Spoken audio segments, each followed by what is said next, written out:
Good morning. This is the Alcoholics Anonymous Daily Reflection for August 20th towards emotional freedom. Since defective relations with other human beings have nearly always been the immediate cause of our woes, including our alcoholism, no field of investigation could yield more satisfying and valuable rewards than this one. 12 Steps and 12 Traditions, page 80. Willingness is a peculiar. Cat's opening the door. Sorry.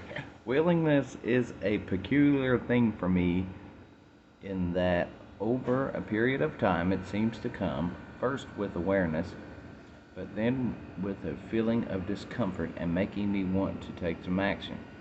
As I reflected on taking the eighth step, my willingness to make amends to others came as a desire for forgiveness of others and myself. I felt forgiveness towards others after I became aware of my part in the difficulties of relationships. I wanted to feel the peace and serenity described in the promises.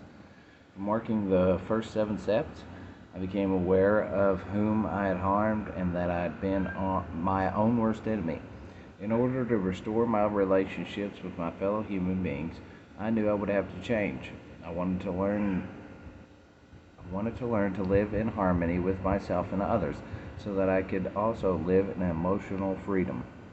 The beginning of the end of my isolation from my fellows and from God came when I wrote my 8-step list. Getting right with others will help me get right with myself. It's pretty much what that's saying.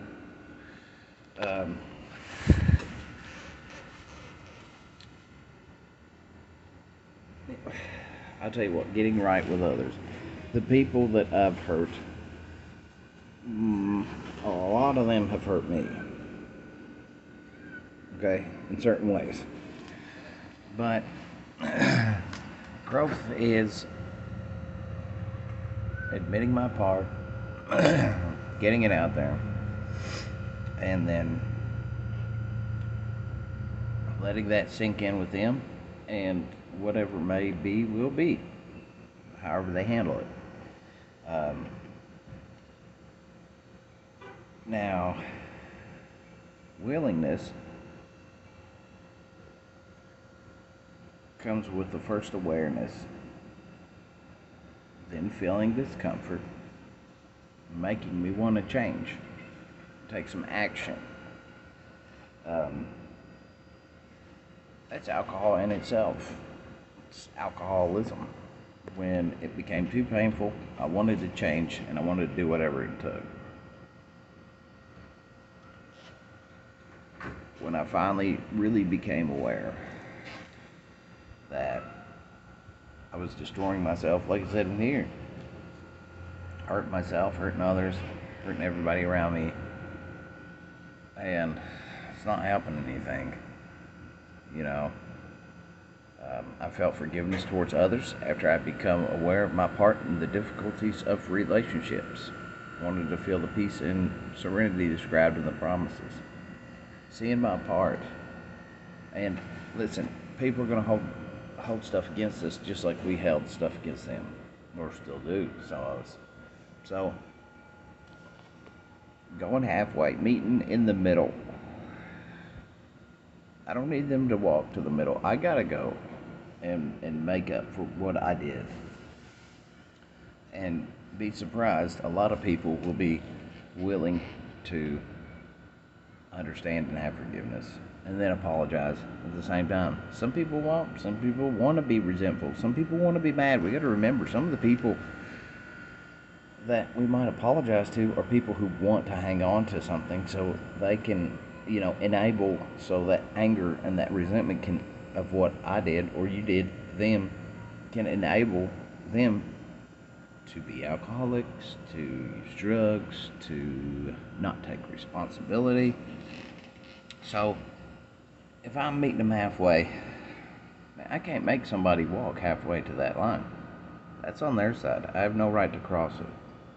I have no right to demand anybody forgive me, ever. That is not on me. I can't do that. And I shouldn't have that my goal when I make, or my aim when I do this 8th step is, oh, these people are going to be lovey-dovey, you know. A lot of the people I can't even talk to, so, you know. But the ones I can, you know, they've watched me on this journey, and I've had to say I'm sorry, and I've had to admit to things, and I've had to be honest about who I was and what I did and where I went wrong already, even without working the 8th step. Not because I just jumped ahead and said, you know, I know it all, but because that was just where the relationship between us went. I've got to apologize. Did I get ahead of myself? No, because it was something that needed to be said, and it was an apology that needed to be given, you know. But here's the thing, my apology wouldn't mean nothing if people didn't see that were close to me that I apologized to already that didn't see a change at all, or me trying to change my best, and then them understand how strong the grips of alcoholism had on me, and me making those steps forward and then falling down and getting back up and then keep trying. Listen, our apology means nothing if we're not going to work for it. If I'm not going to put in the work, then my apology are just words, and it don't mean nothing, and it don't take away the pain. It doesn't do anything. Sometimes the best thing I can do in this 8th step is just don't do it again. Don't do it again.